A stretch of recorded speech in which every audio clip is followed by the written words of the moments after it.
নমস্কার, শম্পার খুঁটিনাটিতে আপনাদের সব্বাইকে স্বাগতম। আশা করি আপনারা ভালো আছেন। আমিও ভালো আছি। আজকের আপনাদের সামনে এক নতুন ভিডিও নিয়ে আমি হাজির হয়েছি, যেটাতে আমি দেখাতে চলেছি আমাদের নারকেল গাছ ছাড়ানো এবং সেই পাতা দিয়ে, নারকেল পাতা দিয়ে আমি কিভাবে ঝাঁটা বানিয়েছি সেটাই আজকে আমি আপনাদের সামনে তুলে ধরব। তাই একান্তভাবে অনুরোধ করছি যে আমার পুরো ভিডিওটা আপনারা দেখুন।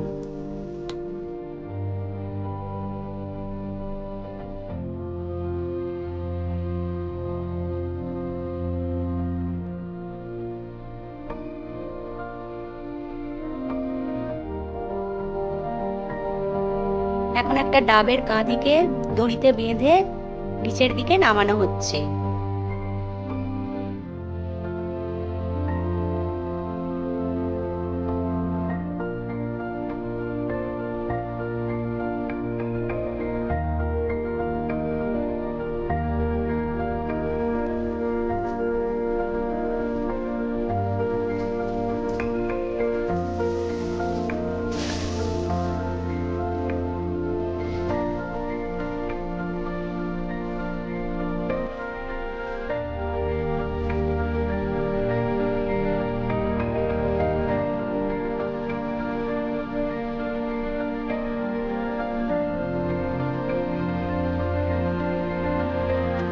আরো একটা কাঁদি দড়িতে বেঁধে পুনরায় নিচের দিকে নামানো হলো।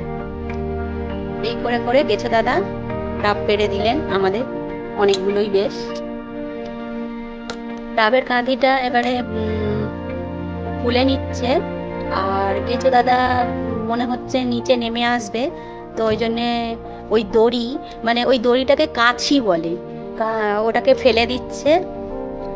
আর ওই গাছের যে ওই মোচা টোচা কি বলে না, ওইগুলো সব পড়েছে বলে ওইগুলো রাস্তাটা পরিষ্কার করে দিল আর কি।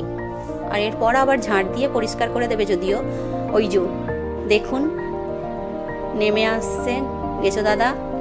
তো পাশের সুপারি গাছে কিছু সুপারি হয়েছিল, পেড়ে দিতে বললাম। আমাদের পুজোর কাজে না সুপারি লাগে, আমাদের মাঝে মাঝে শিরুনি হয় সত্যনারায়ণের, তো ওখানে মোকামে তারপরে কোষাকুষিতে ওই সুপারি লাগে, তো পুজোর কাজে লাগে বলে পেড়ে দিতে বললাম। ওটাকে নিয়েই নামছে।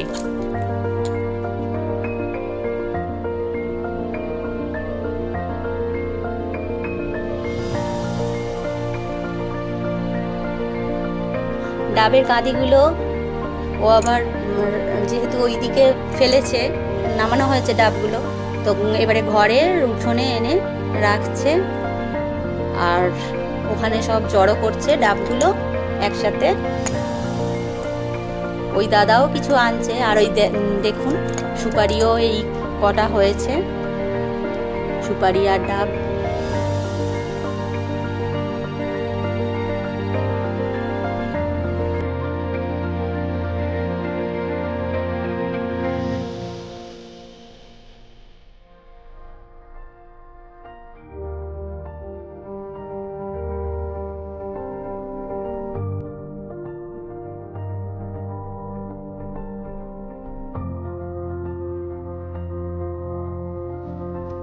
এরপর আমাদের বাগানটা এখন বিধ্বস্ত অবস্থায় আছে, আর নারকেল গাছগুলো ছাড়ানোর ফলে আকাশ পরিষ্কার দেখা যাচ্ছে, নীল আকাশ।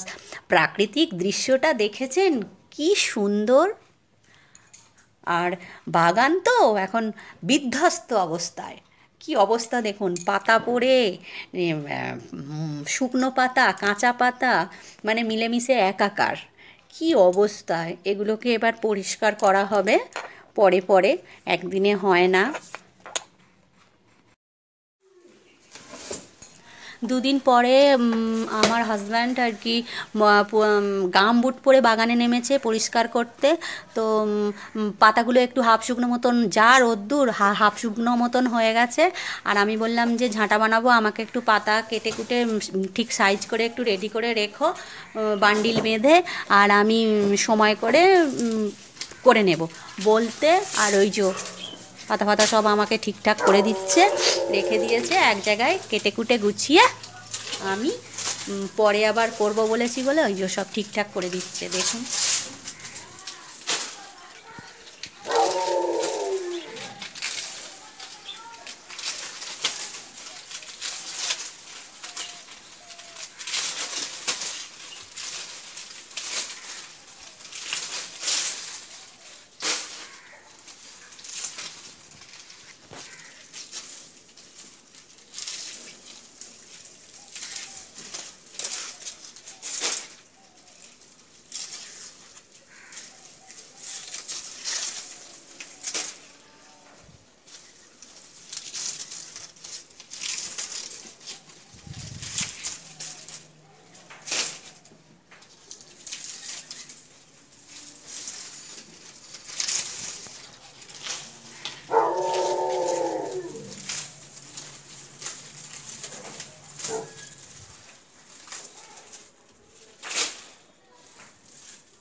সেটা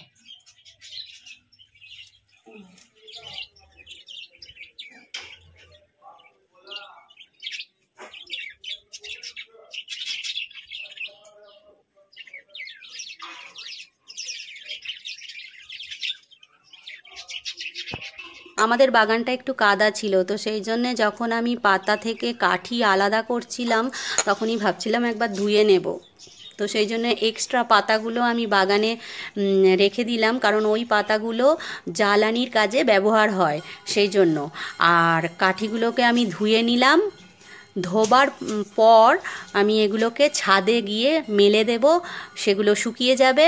আর শুকনো হওয়ার পর ছোট ছোট যেরকম ঝাঁটার আকারে বেঁধে ছোট ছোট করে নেব, সেটা ব্যবহার করা যায়। আর এগুলো 2 দিন আগে আমি পাতা থেকে আলাদা করে রেখে দিয়েছিলাম, ওগুলো মোটামুটি শুকিয়েই গেছে।